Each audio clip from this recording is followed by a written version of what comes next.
થઈ ગયા છે એકદમ કમ્પ્લીટ તો છે ને અત્યારે. અને આજે જો અમે સાડી પહેરી છે કેમ કે આજે ભીમ 11 છે. મને ગુજરાતી લોકો ભાઈઓ બહેનો ને બધાને ખબર જ હશે અને બીજાને ભીમ 11 માં ખબર નહીં પડે કેમ કે અમુક તહેવારો અલગ અલગ હોય. હેપી ભીમ 11. આજે ભીમ 11 છે કા કેળા લઈ લીધા. તારે બનાવવાનું છે 11 છે તો અને કાના ભગવાનને પેલા ભોગ ધરાઈ દઈએ પછી કુસુભાઈને એમાં જમાડશું. છોટા ભીમ વાળું ભાણું અમારા કુસુભાઈનું એના નાની માએ એને લઈ દીધું છે. તો આજે કુસુભાઈ હવે બેહી ગયા જમવા માટે. નાની નાની તાલીમાં કુચા ધમાલી છે હો. આડી બાડી પહેરીને ટનાટન લાગે હો 11 કરવા આવ્યા તો. દર્શન લાગે હો તમારા બેન. તમે તો ભાઈ બહેને મેચિંગ કર્યું હે. ફોરવેટ છે ને અમને બેન ભાઈને બહુ વધી ગઈ છે. તમને બે બેન ભાઈને વાંધો નથી ને? ખાવા માટે બેઠા છો? પકોડી તમાકુ ખાધી ભરેલ મરચાં ભજીયા તો હમણાં ખવાઈ જાય. અંદર રસોડામાં કેવા મસ્ત ના કામ કરતા હોય કે લાગે કે એટલા ક્યુટ ક્યુટ લાગે છે ને. હે ગુડ મોર્નિંગ ગાઈસ, કેમ છો બધા? મજામાં? બધાને જય શ્રી કૃષ્ણ. તો આજે જો વ્લોગની શરૂઆત છે ને અમારા રૂમથી કરવું છે. આજે સવારની મોર્નિંગ અહીંયા અમારા રૂમેથી થઈ છે આજે મારે, કેમ કે આજે ભીમ 11 છે તો આપણે મસ્તના રેડી થઈ અને પછી નીચે જવાનું છે. તો અત્યારે જો મસ્તનું વાદળ છાવ્યું જે વાતાવરણ છે અને અહીંયા જો આપણે રેડી થઈ ગયા છે એકદમ કમ્પ્લીટ તો છે ને અત્યારે.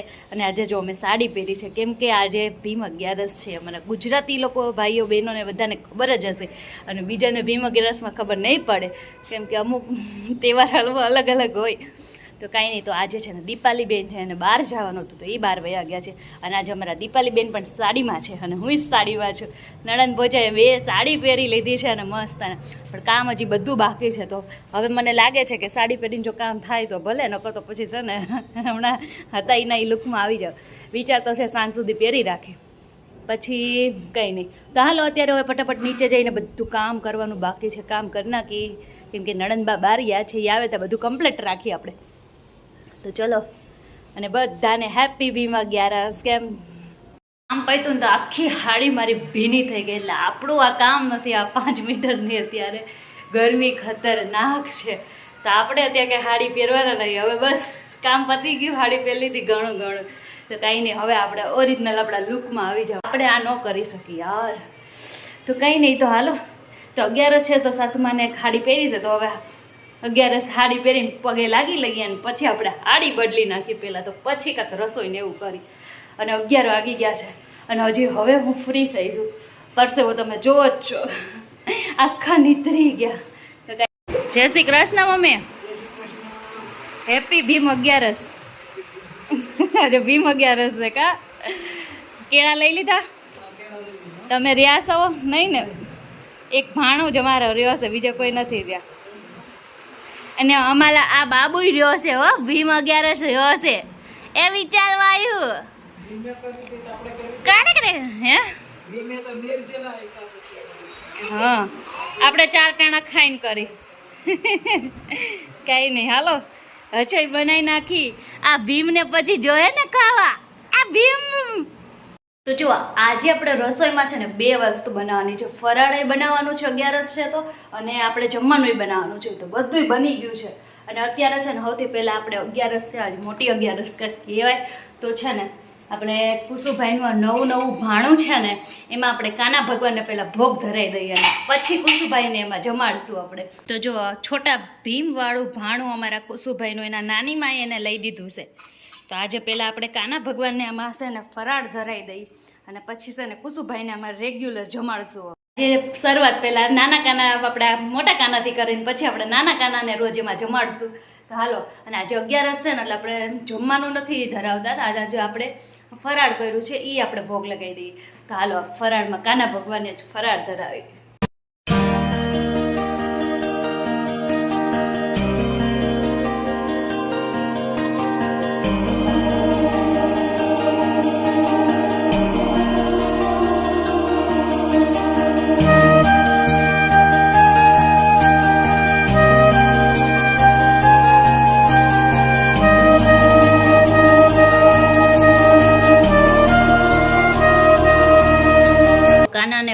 લગાડી દીધો છે આપણે અને આ કાના ભગવાન અમારા જમવા બેસી જશે જે મંગળ તમારા કાના સીધું રાખ્યું જ ન હોય.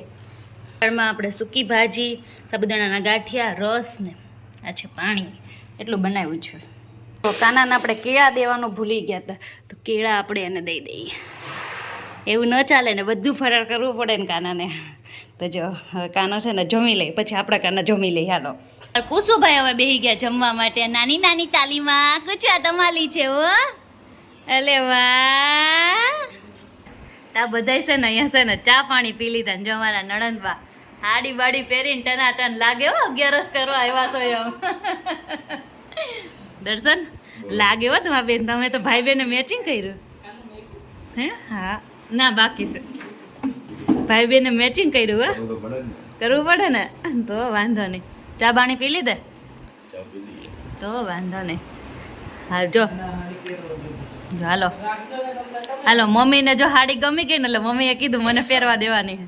મસ્ત લાગે છે, સાચીને હાલ લાગે છે. જો ભાઈ ચા પાણી પીધા ને તો વાંધો નહીં. હાહરીમાં હોરવેત છે ને તો અમને બેન ભાઈ ને બહુ વધી ગઈ છે. તમને બે બેન ભાઈ ને વાંધો નથી ને?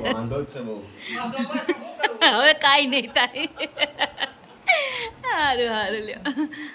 જો અમારા નણંદ બા છે ને મસ્ત મજાની પકોડી લઈ આવ્યા છે, તો એ બધાય દાબવા બેસી ગયા. દર્શન પકોડી ખાવા માટે બેઠા છીએ અમે. ખાવા માટે બેઠા છો? યસ. અહીંયા તો મને લાગે છે બધાય દાબે છે. તો બધાય ખાય છે પણ મારા ભાઈ નથી ખાતા. કેમ ભાઈ નથી ખાવી પકોડી? તમાકુ ખાધી? કાંઈ નહીં, પકોડી નહીં. હમણાં ભાઈ છે ને એને હાળીને ઘરે જઈને હારું હારું ખાવાના જ કા. મરચા, ભરેલ મરચાં ને ભજીયા. મરચા ને ભજીયા.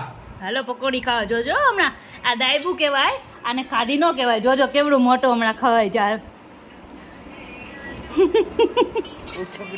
જુઓ આજે આવી ગયા છે આપણે મારા નણંદની ઘરે ને આજે આપણે ત્યાં જમવાનું છે. તો મારા નણંદભાઈ બને જો મારા બે નણંદ છે ને કામ કરે છે ને હું છે ને આરામ કરું છું. આપણે તૈયાર જમવાનું છે. જો હમણાં મને તાવડે ચડાઈ દે. એમ નહીં, હું ભજીયા બનાવીશ, તમે બધાય કજિયા ન કરતા હો.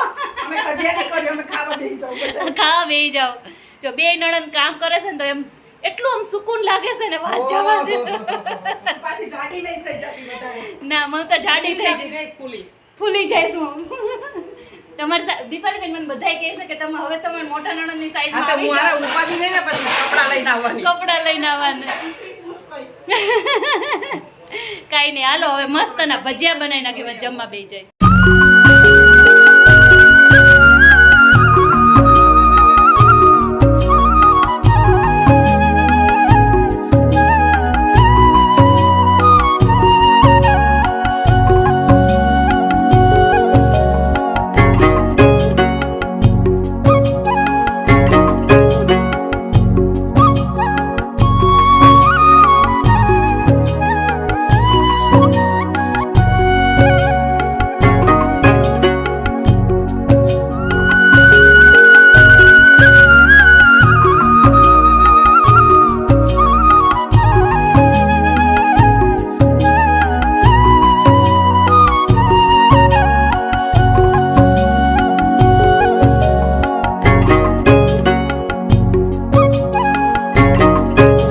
જવો આ બે નણંદ અંદર રસોડામાં કેવા મસ્ત ના કામ કરતા હોય ત્યારે લાગે કેવા સરસ. દીપાલી બેન તમે બે બેનો એટલા ક્યુટ લાગો છો ને અત્યારે મને કે વાત જવા દો. અને એ જો ગરમા ગરમ ભજીયા બની રહ્યા છે. આજ મન છે ને ગરમીના ભજીયા ખાવાનું કઈ વાંધો નહીં આવે, મજા આવે. ખાવાનું જ કામ કરવાનું. જો એ બધા જેન્ટ્સ જમવા બેસી ગયા છે. હાલો ભજીયા ખાવા. કેમ ભાઈ થોડી જેવા બન્યા છે ને? તો કઈ તીખા નથી? ઓર મારા તમરા ઉડી ગયા ભાઈ કે હજી તીખા નથી. જો એ બધા જમવા બેસી ગયા છે. કઈ કઈ ફ્લેવર છે? બટેકા વડા, મરચા, કાંદા વડા. જો મમ્મી બેસી ગયા. મમ્મીની ફેવરિટ આઈટમ આવી ગયા છે. જો હવે બાકી હતા તો બીજા આવી ગયા બનાવવા રસોયા ભજીયા. હે બનાવીને ખવડાવીએ તો રસોઈ થઈ જાય. અરે બનાવીને ખવડાવીએ એટલે રસોઈયા જ કહેવાય, શું કહેવાય? ના મરચાં લગાવજો, મરચાંનું. ચાલુ જ છે. જો અમે બકુબેનની ઘરેથી હવે ઘરે આવી ગયા છે અને જો હવે કરી છે વિડીયોનો એન્ડ. બધાય થાકીને ઠેસ થઈ ગયા છે. તો બસ જો તમને અમારો આજનો બ્લોગ કેવો લાગ્યો, સારો લાગ્યો હોય તો લાઈક કરજો, શેર કરજો અને સબસ્ક્રાઇબ કરજો. મળીએ અને બેલ આઇકન દબાવવાનું તો ભૂલતા જ નહીં. મળીએ નેક્સ્ટ વિડીયોમાં. ત્યાં સુધી બધાયને જય શ્રી કૃષ્ણ. Bye bye. બોલો બોલો દર્શન. 11 આ જો 11 છે, અમારા 11 છે. હારું હાલો બધાને જય શ્રી કૃષ્ણ. Bye bye.